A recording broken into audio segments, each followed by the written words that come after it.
प्रिय बच्चों, शुभ आशीर्वाद। यह कक्षा 6 है। आप सबको हिंदी में पाठ का नाम है नादान दोस्त। मुंशी प्रेमचंद जी द्वारा यह लिखा गया है। आपको उससे आगे के अवतरणों को बताने जा रहा हूँ। आप लोग ध्यान से सुने व नोट करें। इसकी व्याख्या को आप लोग ध्यान से सुने। चिड़िया बेचारी इतना दाना कहाँ पाएगी कि सारे बच्चों का पेट भरे। लेखक प्रेमचंद जी कह रहे हैं कि चिड़िया बेचारी जो अंडे दी है वो इन बच्चों को दाना पानी कहाँ से लाएगी। इतना दाना वो बेचारी कहाँ से इकट्ठा कर पाएगी।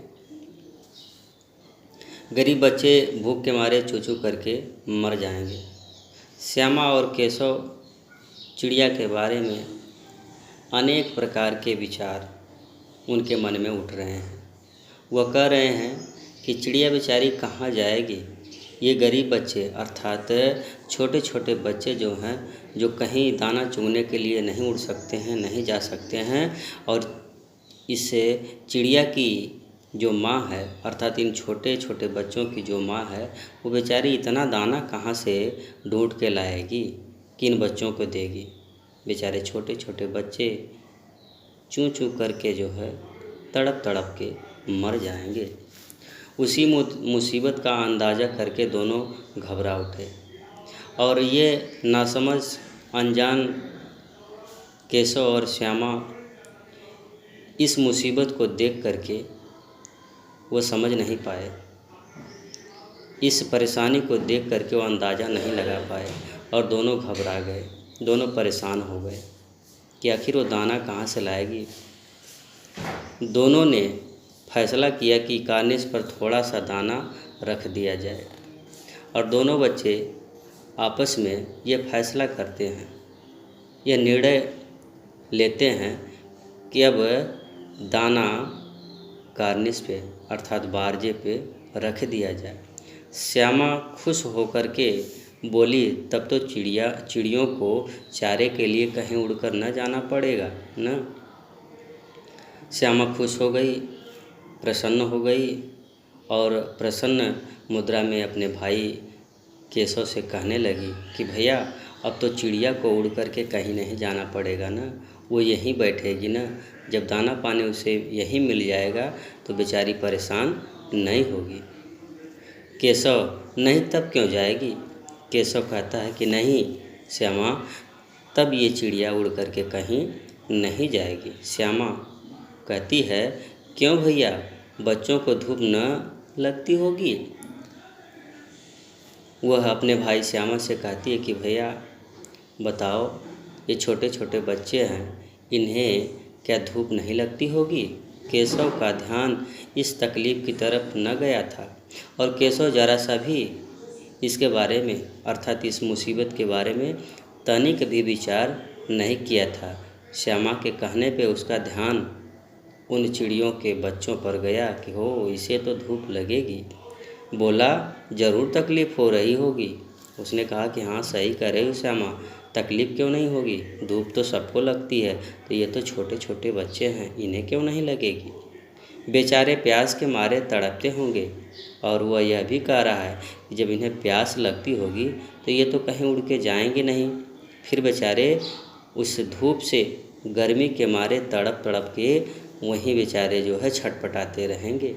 ऊपर छाया भी तो कोई नहीं है और इतनी तीव्र गति से धूप है, गर्मियों के दिन हैं, लू भी चल रही है और बेचारे धूप के मारे कराहेंगे और प्यास के मारे तड़पेंगे। आखिर बेचारे तड़प तड़प के मर जाएंगे। आखिर यही फैसला हुआ कि घोंसले के ऊपर कपड़े की छत बना देनी चाहिए और दोनों बच्चों ने तब यह निर्णय लिया कि अब हमें कपड़े का छत बना देना चाहिए, कपड़े से इन्हें आड़ कर देना चाहिए ताकि इन्हें धूप न लगे। पानी की प्याली और थोड़े से चावल रख देने का प्रस्ताव भी स्वीकृत हो गया। अब दोनों बच्चे आपस में यह निर्णय लेते हैं कि प्याली में थोड़े से चावल रख दिए जाएं इन्हें खाने के लिए और इन्हें दाना पानी भी रख दिया जाए उसी बारजे पर। यह बात जो है दोनों ने आपस में निर्णय ले लिया, स्वीकार कर लिया। दोनों बच्चे बड़े चाव से काम करने लगे और दोनों बच्चे मन लगा करके खूब अच्छी तरह से इनके छाया के प्रबंध में, इनके दाने पाने के प्रबंध में लग गए। श्यामा माँ की आंख बचा करके मटके से चावल निकाल लाई। श्यामा चुपके से पांव दबा करके घर के अंदर जाती है और मटके के अंदर से चावल निकाल करके लाती है। मटका मतलब मटका वही जो मिट्टी का बना हुआ होता है और उसी में पहले लोग चावल रखा करते थे। केशव ने पत्थर की प्याली का तेल चुपके से ज़मीन पर गिरा दिया और उसे खूब साफ करके उसमें पानी भरा। और केशव भी जाता है घर में जो प्याली होती है जिसमें तेल रखा जाता है। पहले लोग तेल और बुकवा रखा करते थे ये कहीं में, तो वही प्याली बोली जाती थी। तो उसके तेल को गिरा देता है और फिर उसे अच्छी तरह से साफ़ कर देता है और साफ़ करने के बाद उसमें पानी भर के लाता है। और ये सब सारे प्रबंध जो है लोग करना शुरू करते हैं। अब चाँदनी के लिए कपड़ा कहाँ से आए। अब दोनों बच्चे फिर परेशान होने लगे कि अब इन्हें तंबू कैसे, चाँदनी मतलब छोटा सा तंबू कैसे लगाया जाए, अर्थात छां करने का प्रबंध कैसे किया जाए, कपड़े का प्रबंध कहाँ से हो। ये सब जो है उपाय सोचने लगे। फिर ऊपर बगैर छड़ियों के कपड़ा ठहरेगा कैसे और छड़ियाँ खड़ी होंगी कैसे। बेचारे छोटे छोटे बच्चे आपस में परामर्श कर रहे हैं कि कपड़ा कैसे लगेगा, छड़ियों पे कैसे वो कपड़े टिकेंगे। तमाम प्रकार की बातें उनके मन में उठने लगी, तमाम प्रकार के विचार उनके मन में उठने लगे।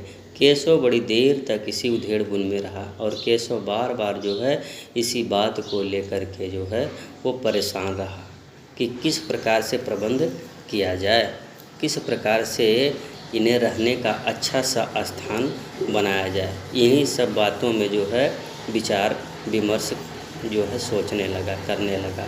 आखिरकार उसने यह मुश्किल भी हल कर दी और अंत में उसने जो यह मुश्किल थी उसका भी उसने हल निकाल दिया। श्यामा से बोला, जाकर कूड़ा फेंकने वाली टोकरी उठा लाओ। उसने कहा कि जाओ तुम, वो जो जिसमें कूड़ा फेंका जाता है, कचरा फेंका जाता है, वह टोकरी तुम लेकर के आओ और उसी में जो है हम सब जो है दाना, उसी में जो है इसे छाँव किया जाएगा। अम्मा जी को मत दिखाना। और उसे जो है कहने लगे कि अम्मा जी को जो है ये सब सारी चीज़ें जो है मत दिखाना कि ये हम कहाँ से लेकर के आ रहे हैं। श्यामा वह तो बीच से फटी हुई है। श्यामा कहती है कि भैया वह टोकरी तो बीच से फटी हुई है, उसमें से धूप न जाएगी। वह टोकरी जो तुम लाने के लिए कह रहे हो वह तो बीच से ही फटी हुई है, उसमें से धूप निकलेगी तो फिर उन बच्चों पे धूप लगेगी, घाम लगेंगे। केशव ने जुझलाकर कहा, तू टोकरी तो ला। केशव क्रोधित हो जाता है, चिढ़ जाता है और कहता है, तू जाती है कि नहीं, जल्दी से टोकरी लेकर के आ, मैं उसका सुराग बंद करने की कोई हिकमत निकालूंगा। हिकमत मतलब उपाय। वो सोचता है, कहता है कि उसका सुराग बंद करने का हम कोई उपाय निकालेंगे। तो प्रिय बच्चों, धन्यवाद। अगले दिन अगला अवतरण